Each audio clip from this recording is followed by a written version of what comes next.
저의 고향은 부산입니다. 부산이고 제가 어릴 때는 김해 국제공항 그 근처에 있는 동네에서 초등학교 시절을 보냈습니다.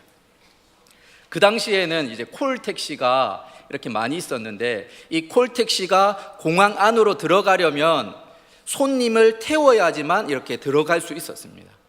그리고 제가 어릴 그 시절에는 내국인이, 우리 한국 사람이 해외로 나가는 사람들이 그렇게 많지 않았었기 때문에 콜택시가 바깥에서 손님을 태워서 공항 안으로 들어가는 것이 여간 어려운 게 아니었습니다.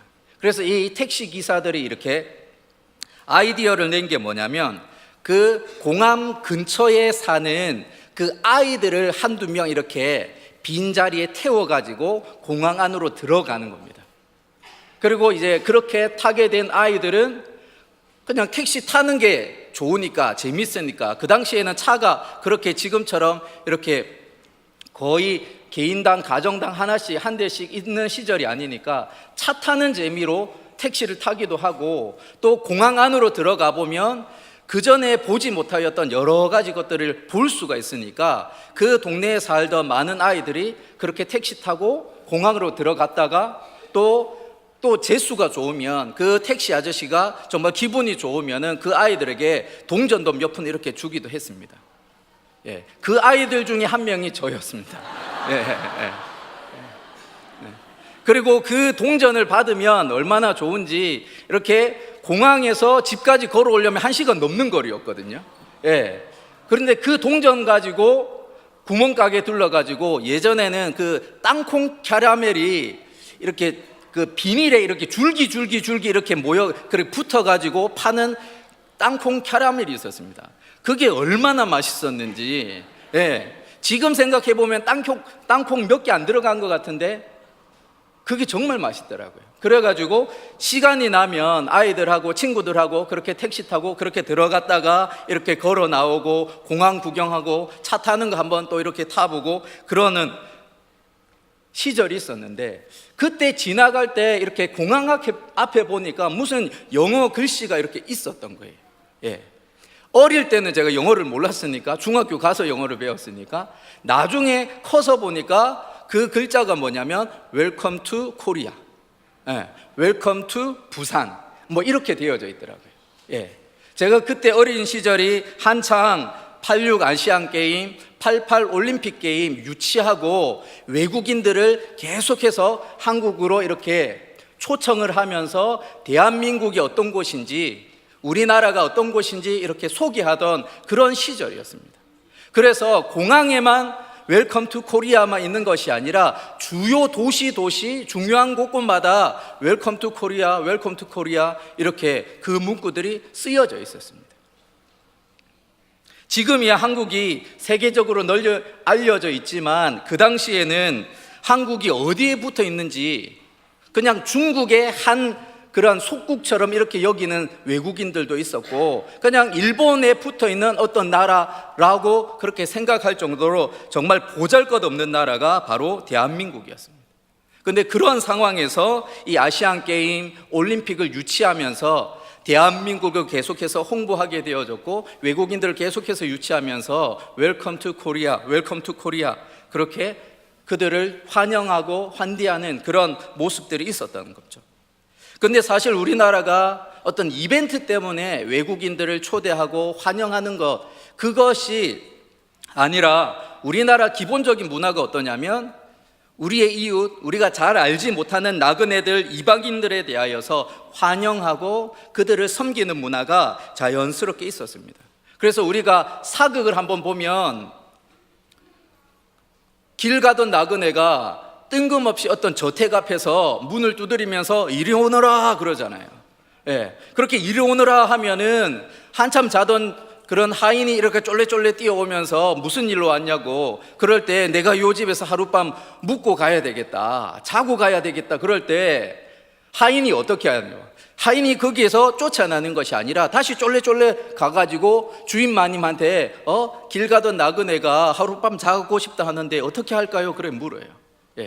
그래서 성질 더러운 주인은 그냥 쫓아내버리려 하지만, 보통의 주인은 어떻습니까? 그냥 어디 그렇게 잠자리 마련해주고 또 요기할 것도 이렇게 주면서 그 나그네를, 그 이방인을 이렇게 환대한다는 거예요. 우리 경주시의 교동에 가면은 경주 최부잣집의 고택이 있습니다. 저도 경주 최씨거든요. 부자셨다고 하시던데, 그분이 이제 조선시대의 최고의 부자였고요. 그리고 한참 일제시대 때 핍박받고 어려움이 있을 때 그 자신의 모든 재산들을 다 이렇게 독립자금으로 내어놓고 나중에 1900 광복한 이후에는 지금의 영남대가 되어졌는데 그 학교의 전신이 되는 학교에 자신의 전 재산을 다 이렇게 헌납했던 집안이 바로 경주 최부잣집입니다. 그 경주 최부잣집이 유명한 이유는 뭐냐면 재산을 많이 모아서 부자가 된 것 때문에, 만석쟁이 부자가 되어서 유명한 것이 아니라 그들이 부자이지만 그 지역의 사람들을, 그리고 어려운 자들을 돌아보고 살폈던 한국판 우리 노블리스 오블리주라고 하는 그러한 가진 자로서의 그러한 의무를 다하였던 그런 모습 때문에 최부잣집이 크게 존경을 받고 그렇게 인정을 받았습니다. 그런데 거기에 최부잣집에는 육훈이라고 해가지고 집안을 다스리는 지침 6가지가 있습니다. 우리 하나씩 한번 읽어보겠습니다. 1번, 과거를 보되 진사 이상 벼슬을 하지 말라. 2번, 만석 이상의 재산은 사회에 환원하라. 3번, 흉년기에는 땅을 늘리지 말라. 4번, 나그네를 후하게 대접하라. 5번, 주변 100리 안에 굶어 죽는 사람이 없게 하라. 6번, 시집온 며느리는 3년간 무명옷을 입어라. 지금 이 집안을 다스리는 6가지 지침 가운데 한 가지가 뭐냐면 나그네를 뭐 하라고요? 후하게 대접하라. 나그네를 환대하라 라는 겁니다. 그래서 최부잣집을 거쳐가던 어떤 나그네든 그 사람이 그 집에서 머물고 싶은 대로 머물고 숙식하고 싶은 대로 숙식하는데 아무런 지장을 주지 않고 눈치도 주지 않았다는 사실입니다.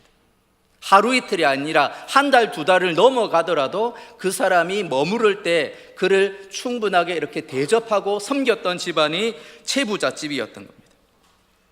이렇게 나그네를 환대하고 이웃을 섬기는 그런 모습이 단순히 어떤 특별한 계층, 어떤 한 사람의 그런 부잣집의 그런 모습이 아니라 대한민국의 정서가 그랬고 우리 어른들의 그런 모습들이 그러했었습니다. 그리고 이러한 모습은 우리나라에게만 국한된 것이 아니라 우리가 살펴보는 이 성경 안에서 고대 이스라엘과 그 주변국에 또 여전히 이러한 환대 문화라고 하는, 나그네를 섬기고 어려운 자를 돌아보는 그런 환대 문화라고 하는 것이 그 지역에도 널리 퍼져 있었습니다. 특별히 우리나라와 달리 그 이스라엘 땅과 그 주변의 나라들을 한번 생각해 보면 장거리 이동할 때 어떤 장사를 위해서 아니면 장거리 여행을 위해서 이동할 때 자기가 먹을 것을 다 챙겨가지고 이렇게 이동하는 것은 불가능한 일이에요. 그 광야의 길을 거쳐야 되고 사막의 길을 거쳐야 되고 물이 없는 그 지역을 오랫동안 거쳐야 하는 그런 문화 속에서는 그들이 들어가는 그 지역에서 어느 정도 재산이 있는, 어느 정도 유지급이 되는 그러한 사람들의 가정에 찾아 들어가서 도움을 요청하고 그 도움을 받는 것은 자연스러운 그런 문화였습니다.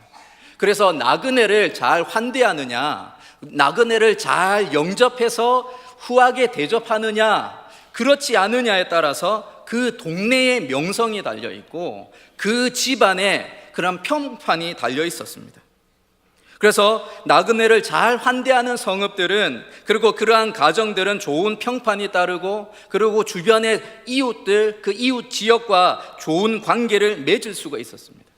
그런데 나그네를 형편없이 대하고 문전박대하고 멸시천대하는 그러한 성읍들은 이웃들과의 관계에 여러 가지 불협화음이 일어나는 것이 종종 일어났고, 그것이 결국에는 전쟁으로까지 이렇게 확대되어지는 그런 일들이 많이 있었습니다. 이러한 고대 근동의 환대의 문화는 우리가 읽은 성경 구약에서부터 신약에 이르기까지 두루 퍼져 있는 그러한 문화이자 관습이자 사상입니다. 우리가 잘 아는 창세기 18장에 보면 아브라함이 그 뜨거운 날에 자기 장막 앞에 있는데 나그네 세 사람이 들어오는 것을 맞이합니다. 그때 어떤 모습으로 그렇게 맞이하냐면 장막문에서 달려나가서 뭐해요? 영접하고 몸을 굽혀서 그들을 맞이합니다. 성경에서는 1절에 여호와께서, 그리고 18장에 이렇게 쭉 흐르는 그 본문에서 보면 세 사람 중에 한 사람은 하나님이시고 두 사람은 하나님과 동행하는 천사였다는 것이 보여지지만, 아브라함은 그 나그네를 바라볼 때 그 사람들이 하나님이고 천사여서 그렇게 달려가서 영접했던 것이 아니라 그 당시 두루 퍼져 있던 그 환대 문화 속에서, 그러한 관습 속에서 자연스럽게 그 나그네를 맞이하는 거예요. 이어서 창세기 19장에도 롯이 동일한 그런 모습을 보여줍니다. 하나님과 아브라함과 두 천사가 그렇게 대화를 한 이후에 하나님은 떠나가시고 소돔과 고모라를 심판하기 위하여 두 천사가 이렇게 올 때에 롯도 마찬가지로 그 성문 앞에 있다가 그 두 사람을 영접해요. 그럴 때 이 두 천사가 괜찮다 할 때 간청하여서 자신의 집안으로 이렇게 영접하여서 그들을 극진히 섬기는 모습입니다. 그리고 그러한 나그네를 영접하고 그렇게 섬기는 그러한 과정들을 통하여서 하나님의 역사를 경험하죠. 아브라함이 어땠습니까? 세 사람, 하나님과 두 천사, 나그네 그 세 사람을 이렇게 영접하였을 때 내년에 너희 집안에 아이가 있을 것이다. 네. 또 롯에게 어떻습니까? 소돔과 고모라의 심판이 임할 것인데 너희가 얼른 피하라. 그러한 말씀을 듣는 거예요. 나그네를 환대하고 영접하였는데 이들이 어떻습니까? 하나님의 놀라운 역사를 경험하는 거예요. 히브리서 13장 2절을 보면 이렇게 말씀합니다. 손님 대접하기를 잊지 말라. 이로써 부지 중에 천사들을 대접한 이들이 있었느니라. 지금 아브라함과 롯을 지칭하고 있는 거예요. 그들이 두 천사를 향하여서, 그리고 하나님을 향하여서 하나님인 줄 알고 두 천사인 줄 알고 그렇게 영접하여서 섬기고 환대했던 것이 아니라 그 지역을 그렇게 지나가는, 거쳐가는 나그네이기에 그 환대 문화 속에서 그들을 섬겼는데 알고 보니까 그분들이 천사였고 하나님이었다는 사실입니다. 그리고 그렇게 섬겼던 그 환대의 결과 하나님의 놀라운 역사를 경험하게 되어지죠. 근데 이런 모습과는 다르게 사사기 19장에 보면은 나그네를 환대하지 않는 성읍에 대한 기록이 있습니다. 에브라임 출신의 한 레위인이 도망간 첩을 찾으러 갔다가 이제 그 첩을 데리고 자기 집으로 돌아가는데 그 돌아가는 와중에 밤이 되어진 거예요. 그리고서는 그 종이, 함께 따르는 종이 여부수라고 하는 그 성읍에 갑시다 그렇게 했더니 이 레위인이 아니다, 여부스는 그 가나안 사람들이 사는 곳이니까 우리 족속이 사는 기브아 땅으로 가보자, 기브아 성읍으로 가자, 그렇게 해서 기브아 성으로 갑니다. 베냐민에 속한 기브아에 이르렀을 때 이미 해가 지는데 그 성읍이 어떻게 하냐면 그 사람들을 집으로 영접해서 유숙하게 하는 자가 없는 거예요. 그래서 노숙하려고 하는 중에 그 성읍에서 살던 그 어른 한 분이 그들을 이렇게 영접합니다. 그리고 그 이후의 사건은 이 나그네를 영접하지 않았던 이 동네의 불량배들이 와가지고 뭐 하죠? 그 레위인을 겁탈하고자, 성폭행하고자 그렇게 요청을 합니다. 그때 자기 살려고 자신의 옆에 있는 첩을 그 불량배들에게 내어 던져주죠. 그리고 밤새 그 여인을 욕보인 후에 보내었을 때 그 여인이 죽고 맙니다. 그리고 그 사건이 발단이 되어서 이스라엘의 11개 지파와 베냐민 지파가 민족 전쟁을 일으키게 되는 그런 일이 일어나죠. 그리고 베냐민 지파가 어떻게 됩니까? 남자 600명만 남고 모든 족속이 다 멸절되는 그러한 사건이 일어납니다.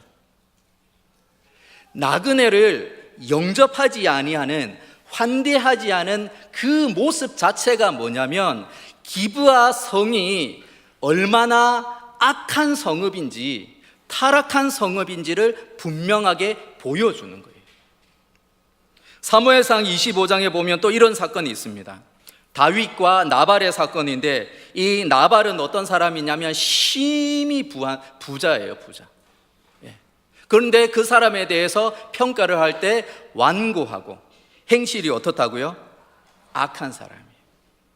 그렇지만 다윗과 사울의 눈을 피해서 도망가던 다윗이지만, 다윗과 그 부하들이 나발의 양떼를 돌보아주고 그들의 목자들과 함께 하면서 어려움을 다 이렇게 모면할 수 있도록 도와줬는데, 그래서 양털을 깎는 잔칫날이 되어졌을 때 다윗이 부하를 보내어서 나발에게 우리 좀 먹을 거 좀 달라, 그렇게 이야기를 할 때 뭐라고 하냐면 25장 10절 11절에 보면 내가 어찌 내 떡과 내 물 그리고 내 양털 깎는 자를 위하여 잡은 고기를 가져다가 어디서 왔는지도 모르는 그들에게 주겠느냐 그러는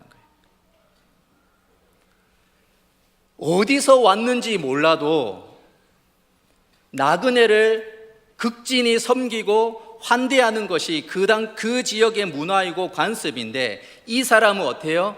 완고하고 악한 사람이었기 때문에 그 완고함이, 악함이 나그네를 환대하지 않는 그런 모습으로 그렇게 나타나는 거예요. 그리고 그러한 결과가 나중에는 나발이 비명횡사하는 그러한 안타까운 삶으로 마무리가 되어집니다. 이렇게 환대하는 사람이 있는가 하면 환대하지 않는 그러한 모습, 그리고 이러한 모습은 신약 성경에서도 너무나 두드러지게 나옵니다. 우리가 잘 아는 나사로 3남매, 마르다, 마리아, 예수님의 그 사역에 있어서 예수님을 쉴 틈을 제공해주고 예수님의 먹을 것을 공개했던 집안이 이 나사로 3남매예요. 그리고 그러한 환대를 받은 예수님께서는 그들을 다른 누구보다 더 사랑했다 성경이 기록하고 있습니다. 그리고 병으로 갑작스럽게 죽었던 나사로를 예수님께서, 환대를 받았던 예수님께서 그를 살리는 놀라운 역사까지 일어났습니다.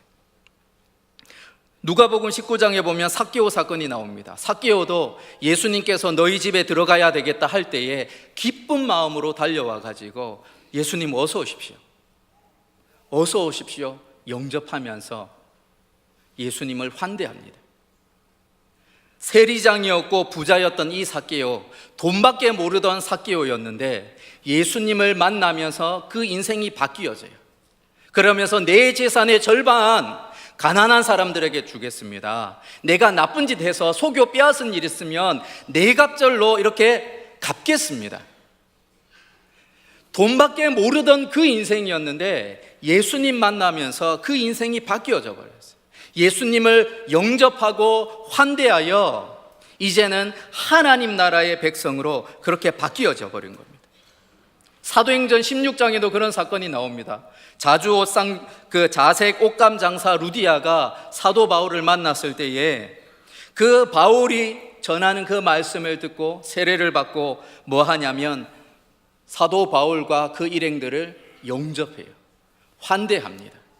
그리고 이곳이 루디아의 집이 빌립보 지역 선교에 있어서 그런 핵심 요충지가 되어지는 그런 일들이 일어납니다.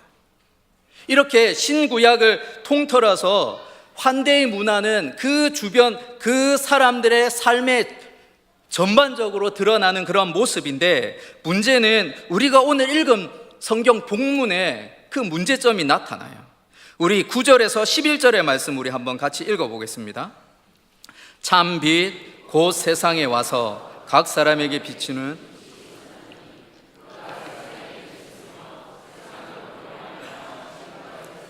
세상이 그를 알지 못하였고 자기 땅에 오매 자기 백성이 영접하지 아니하였네.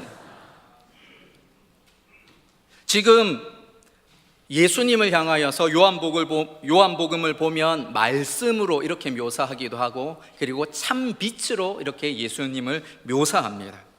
그리고 요한복음 1장 3절에 보면 만물이 그로 말미암아 지은 바 되었으니 지은 것이 하나도 그가 없이는 된 것이 없다, 그렇게 분명하게 말씀하십니다.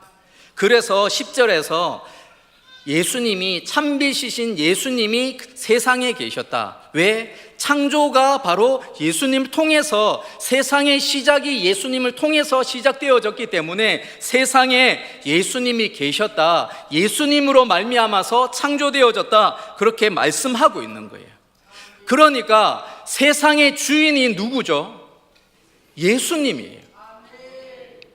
나그네를 환대하고 나그네를 기쁨으로 영접하는 것이 그 지역의 문화이고 관습인데, 심지어 주인이 자기 땅에 왔는데도 불구하고 자기 백성들이 뭐 하고 있습니까? 영접하지 않는 거예요. 나그네도 환대하는 그러한 문화를 살아가는 그들이 진짜 주인이 왔음에도 불구하고, 자기 땅에 왔는데도 불구하고 그 주인을 영접하지 않는 거예요. 왜요? 주인을 주인으로 인정하지 않으니까 그런 거죠. 자기가 이 땅을 살아가는, 우리는 잠시 이 땅에 세를 들어서 살아가는 나그네인데, 마치 내가 이 세상의 주인인 양 그렇게 생각을 하니까 진짜 주인이 와도 안 보이는 거예요. 괜히 불편하기만 하고 없어졌으면 좋겠는 거예요. 그러니까 어떻게 합니까? 환대하기는커녕 기쁨으로 영접하기는커녕 그 주인을 죽여버리는 그 자리로 가게 되어지는 거죠. 최근에 나오는 뉴스들을 보면은 이런 일들이 많이 있습니다. 일명 전월세 이중 계약 사기랍니다. 월세로 임대를 받은 이 사람이 다른 사람한테 전세를 내주면서 그 전세금을 받아가지고 도망가는 거예요.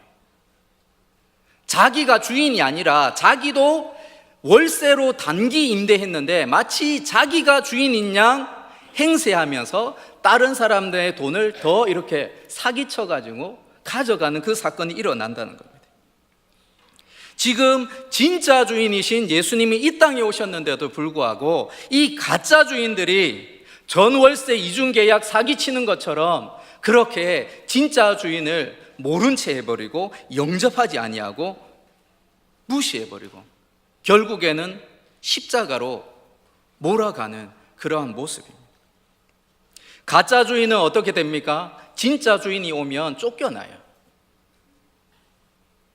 가짜 주인이 아무리 이거 내 겁니다라고 해도 진짜가 오면 쫓겨날 수밖에 없습니다. 그리고 그들은 어떻게 됩니까? 심판에 이르게 될 것이고, 주인집의 그 영광과 기쁨을 누리기보다는 그 흑암의 자리에서 이를 갈며 울부짖게 되어질 것입니다. 그런 사람이 어떤 사람이에요?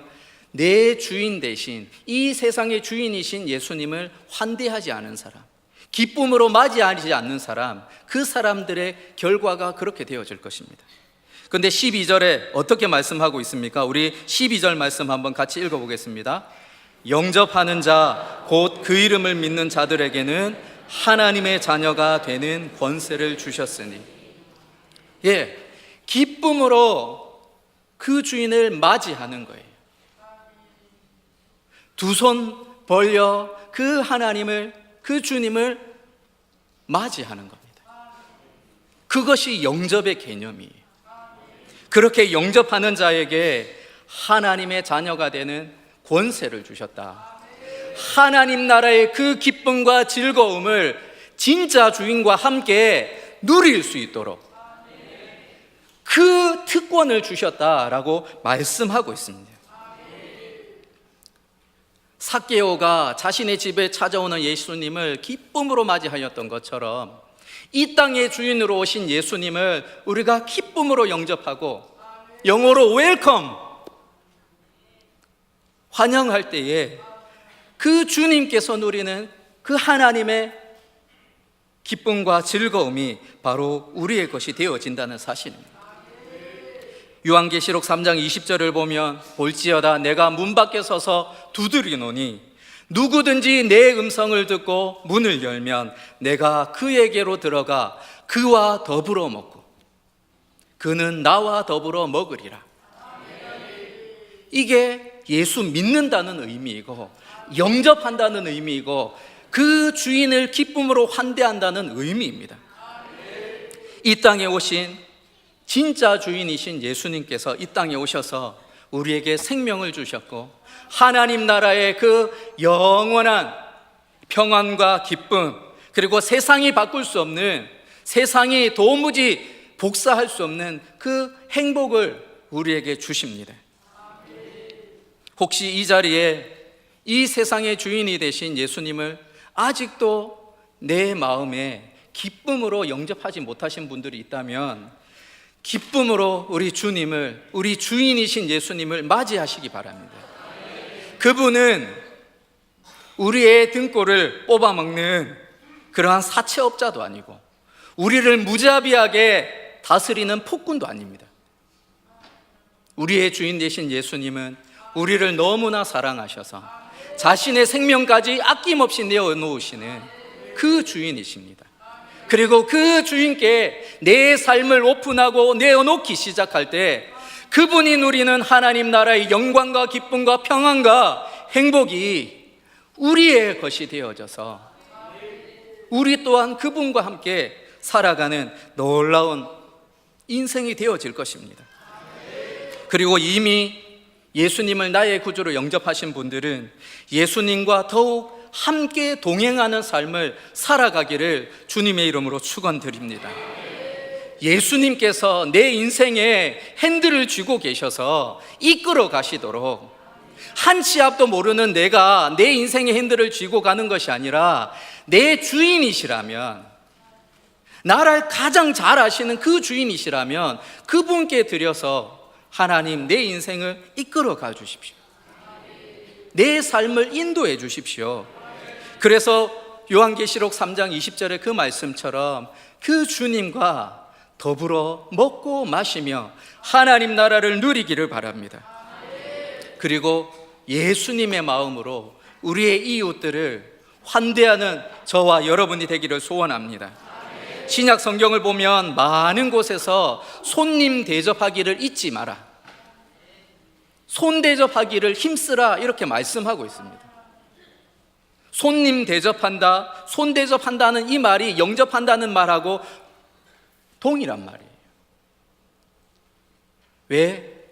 그러한 손 대접을 통하여서, 그 영접하고 환대함을 통하여서 하나님의 영광을 경험하였던 아브라함과 롯처럼, 마르다와 나사로와 마리아 그 삼남매처럼, 삭개오처럼 하나님의 역사를 경험하기 때문에 그렇습니다.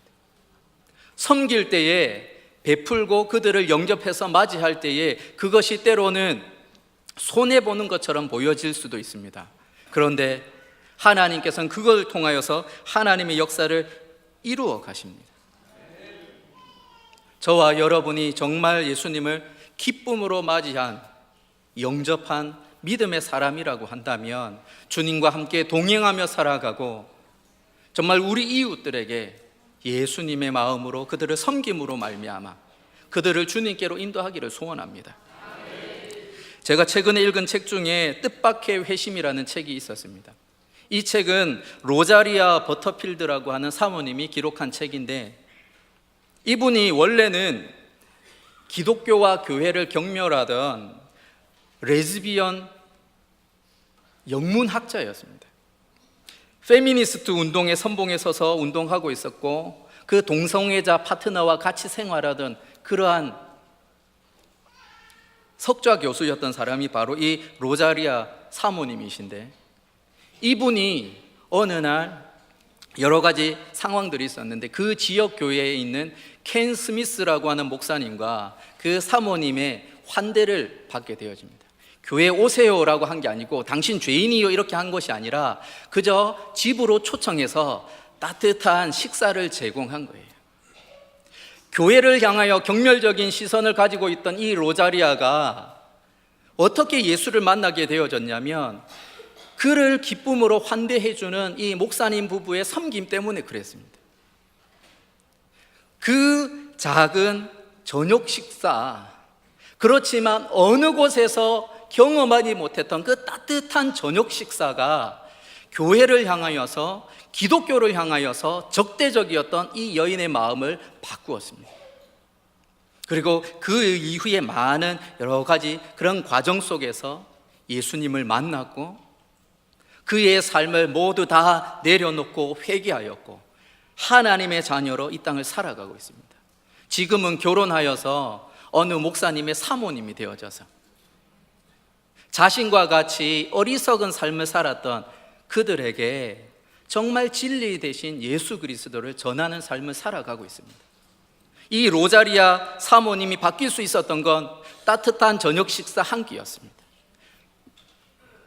정죄하는 시선이 아니라 그 주님의 마음으로, 그 영혼을 향한 주님의 마음으로 그를 환대할 때에 그 여인이 변화되어지고 하나님께 나오는 놀라운 일들이 일어났습니다. 내가 진정으로 예수님을 영접한 사람이라면 우리의 이웃들을 이렇게 또한 환대할 수 있어야 하는 줄 믿습니다.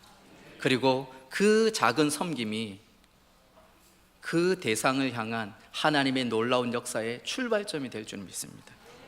우리 결단의 찬양 부르며 함께 기도의 자리 나아가겠습니다.